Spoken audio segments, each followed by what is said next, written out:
Good afternoon. It's my pleasure to join you today for the release of the State Department's annual report on international religious freedom.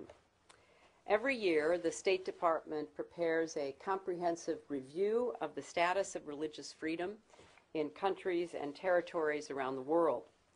We do this because we believe that religious freedom is both a fundamental human right and an essential element to any stable, peaceful, thriving society.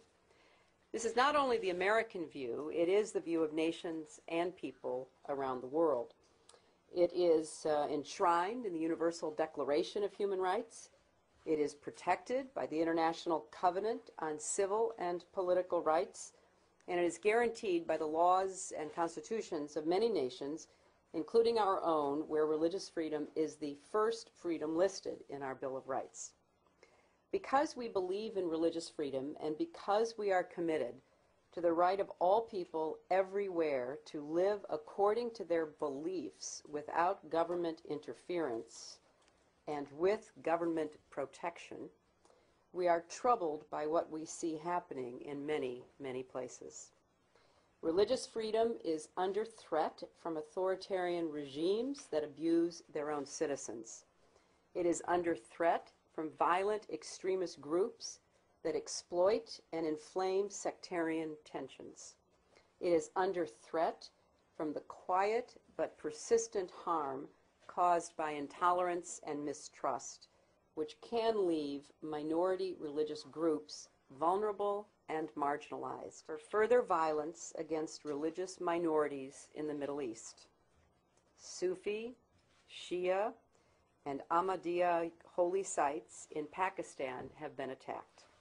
And Ahmadiyya holy sites in Pakistan have been attacked.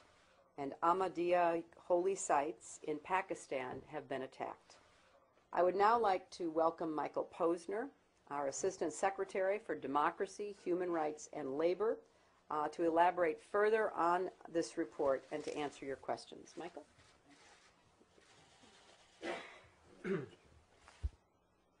It details both improvements we've seen over the past year as well as government failings. Let me give a few examples.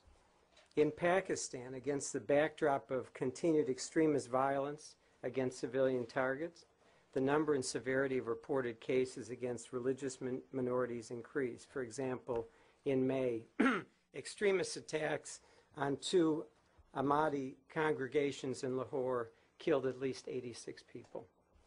In Pakistan, against the backdrop of continued extremist violence against civilian targets, the number and severity of reported cases against religious minorities increased. For example, in May, extremist attacks on 2 Ahmadi congregations in Lahore killed at least 86 people. Go ahead. It's about Pakistan. The report says the government took some steps, but not enough. And you say, and I quote, but serious problems remain. Can you explain this a little bit? You're talking about in Indonesia or? Pakistan. Oh, in Pakistan. There is, as you know, a widespread pattern of violent attacks from extremist groups. I mentioned the one